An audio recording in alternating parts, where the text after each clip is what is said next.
Have you ever said or done something when you were angry or tired or cranky and you really regretted it? You wished you could take it back? That happened to me, and I'm going to talk to you about it in your morning cup of inspiration. Years ago, when Beth and I were just starting out in life in our marriage, and we had Kirsten, who was just a baby, I had worked a real hard, long week, and I got home on a Friday night kind of late. And I was exhausted. I was working so hard in those days, and I just wanted to relax for the entire weekend. And all of a sudden, there was a knock at the door, and it was my dad. And he and his wife had come over from Michigan to the area in Chicago where we were living. And I said, "Dad, what are you doing here?" And he said, "Oh, we thought we'd surprise you and come for the weekend." And I said, "Dad, I wish you would give me notice. I had no idea you were coming.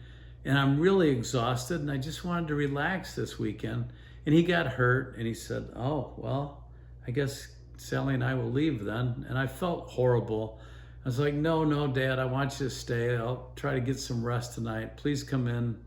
And all weekend long, I felt like I was apologizing. So I regretted that. I wished I would have counted to 10. You know, sometimes we say things that we really regret. But there's a story in Genesis about a guy that did something out of anger that followed him all of his life. In chapter 4, verse 4, it says, Abel and Cain had brought offerings to the Lord. And it said, the Lord looked with favor on Abel and his offering. And in verse 5, but on Cain and his offering, he did not look with favor. So Cain was very angry, and his face was downcast. Then the Lord said to Cain, "Why are you angry? Why is your face downcast? If you do what is right, will you not be accepted? But if you do what is wrong," listen to this, "sin is crouching at your door. It desires to have you, but you must master it." You see, in those moments, we have to master our emotions, because a couple verses later, we know what happened. Cain and Abel went out into the field, and Cain killed Abel out of anger.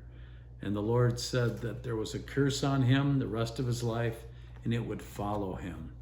Boy, sin, and the devil loves to take advantage of those opportunities when we're exhausted, when we're tired, we're in a bad mood. That's when we've got to really be careful what we say and honor the Lord with our words. And think about that today, and I'll talk to you soon for another morning cup of inspiration.